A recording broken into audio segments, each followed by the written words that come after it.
Hi, it's Grammy from Grammy and Grandpa Read, and today I have a book for you called The Bunny Who Found Easter, and it is written by Charlotte Zolotow and illustrated by Helen Craig. One day, a little bunny woke up from a long nap alone under a tall elm tree. He heard the silence of the woods and looked around him and wanted other rabbits like himself for company.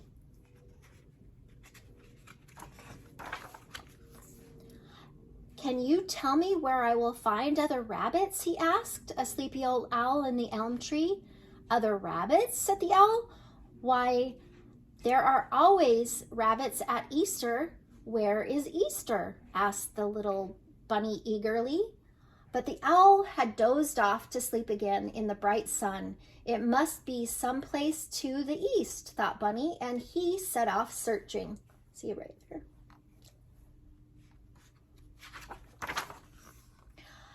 It was a hot summer day. The leaves in the trees stood as still as a painting against the blue sky.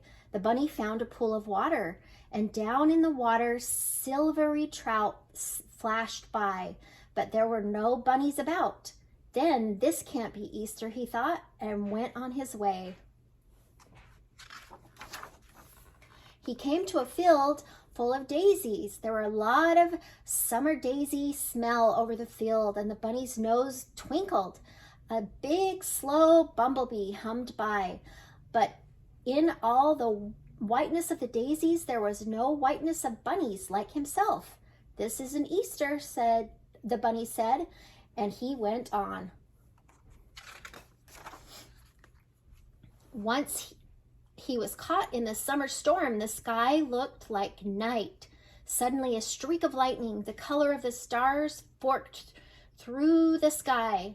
Great rumblings rolled from one end of the world to the other, and the rain came down so fast the bunny could hardly see the mountain laurel just ahead. Slowly, the rumbling rolled by. Slowly the sky brightened. Slowly the rain stopped. He could see the mountain laurel with the wet, shining leaves, each flower cup filled with one sparkling drop of rain.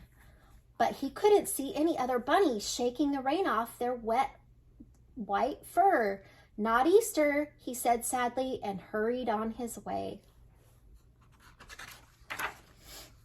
Summer was nearly over, and the leaves on the forest trees began to turn brown and gold and red. Dead leaves crackled under the soft rabbit hops of the little bunny who was looking for Easter. He stopped under a tree to rest, and a round, shiny red apple fell down and startled him. "It smells of autumn and crispness." He took a bite with his two front teeth. When he had crunched the apple to its seed, he looked around and sighed. There wasn't another bunny to be seen.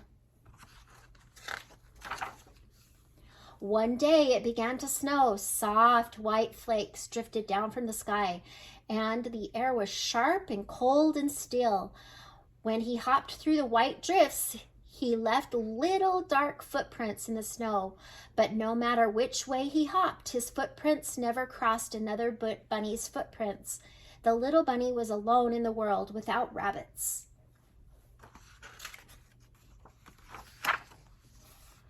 There were birds, little black sparrows, like ink drops in the snow. Brown squirrels leaped from the bare branches of the trees. Once he saw a whole family of deers slipping into the forest at dawn. But there wasn't another long-eared, pink-nosed, white furry rabbit like himself to be seen. "This can't be Easter yet," he thought, and his loneliness grew inside of him. It's getting sad.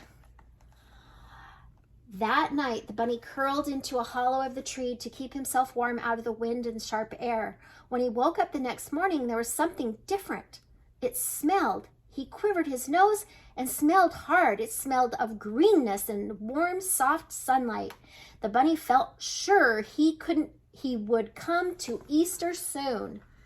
In the forest, the black twigs that had little tight curled green buds and the birds were singing high up in the trees as the bunny hopped ahead looking for Easter.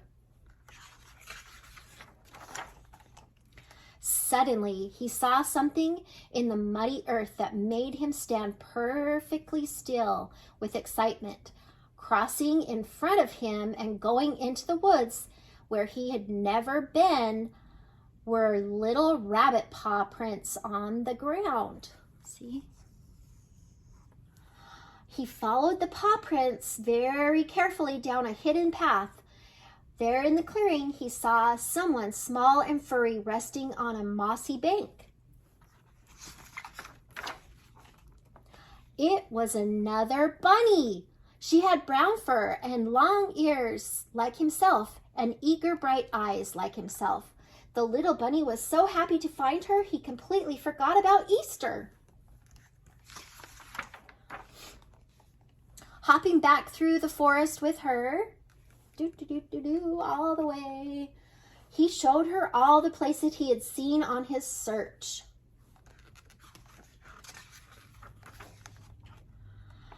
At last, they came to the tall elm tree where he had first awakened to find himself alone. But now his loneliness was gone. The two bunnies were very happy together. Soon they had a whole family of little rabbits, tiny, soft, sleepy things with long, sweet ears and small, wet noses. And the bunny's heart throbbed with happiness at the wonderful earth-smelling, sunlit, bunny-filled world. "Aha!" said the old owl when he saw the bunny's family. "Didn't I tell you so? At Easter time, there are always rabbits."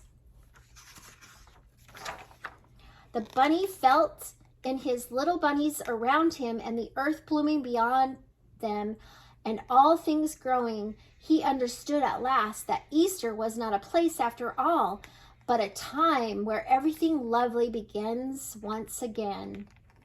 Oh, that's sweet. I hope you like this book. Please subscribe to our channel and like the video.